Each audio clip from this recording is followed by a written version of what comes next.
play. It should be going through your head. Make a play. Let's go. All right, let's bring in our first guest of the evening. Make a play. Dany Ainge, General Manager of the Boston Celtics, joining us via Zoom. Dany, it's great to have you. How you doing? I'm good. How are you guys? We're awesome. Good. We're awesome. Mark Pope opened up a practice to us to hang out in here. Obviously, this is where you played your days. What's it like to have BYU open up a practice online for the first time? 2020 is different, right?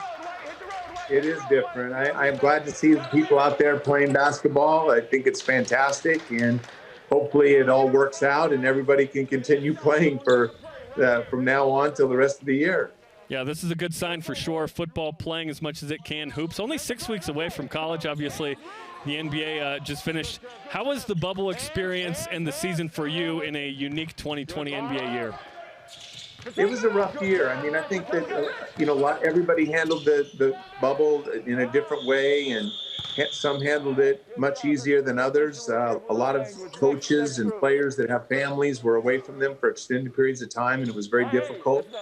But I think that they appreciated what the NBA did, and it's a miracle that we crowned a champion this year in light of all these troubles.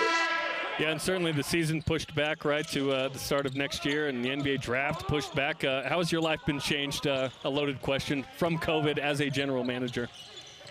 Yeah, it's tough. We're getting ready for the draft right now, and you typically will bring in 75 to 80 players to look at into our facility and talk to and work out with and work out against other college players in the draft.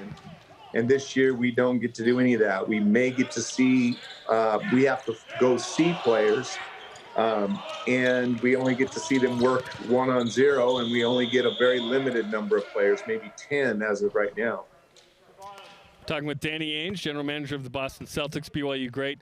Mark Pope did an amazing thing, Dany, this last season. He took a team that didn't go to the NIT to a team that was going to probably be a 6 seed, beat Gonzaga. How did you assess what Mark Pope did in year one with BYU? Yeah, we're going 3 groups, right? Yeah, I mean, I think Mark's work obviously started before the season, bringing in those players. I think that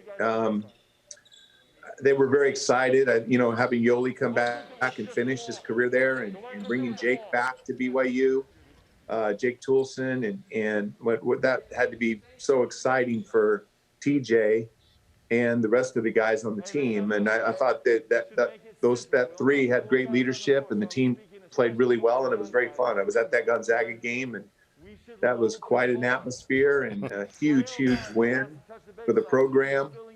And, Mark has done a really good job of bringing in some replacement players this year, grad transfers, and did a really good job in recruiting, it appears. And so I think that he's off to a great start as a coach at BYU, and hopefully he can continue the run.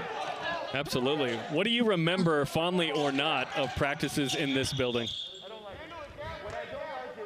When we used to practice there, we used to also have people in the gym. I remember Frank Arnold used to allow some of the old-timers, former players. There used to be sometimes 30 to 100 people sitting in the stands. He never really was bothered by having other people in the gym while we practiced, and encouraged it even. And so I think that's good that Mark is opening it up to the public, and there should be a lot of excitement around Provo right now with BYU's basketball program and their football program, and hopefully all the winter sports can get going on the same way. Yeah, life is good right now on the field for BYU football playing Houston Friday. I wanted to ask you about the following statement. Mark Pope said that the Gonzaga win was the greatest senior night in the history of the world. But I recall you beating a top 10 Utah in what is still the most attended BYU game in the Marriott Center in history on your senior night. So was the Gonzaga game as Mark Pope described it? Well, listen, we're not living in 1981 anymore. We're living in 2020. So nobody cares about 1981. Let's say that Mark Pope's right and it's more relevant, and we'll go with that one. You're too kind, Dany. Dany, we know that people are still living in 84 a little bit around here. Come on, man.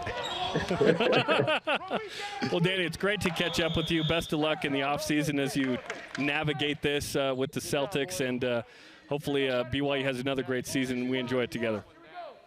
Yeah, looking forward to watching the games on TV and watching you guys do your show. I catch BYUtv every now and then, and appreciate the job you guys do. So keep up the good work. You're too kind. Thank you. Thanks, Dad.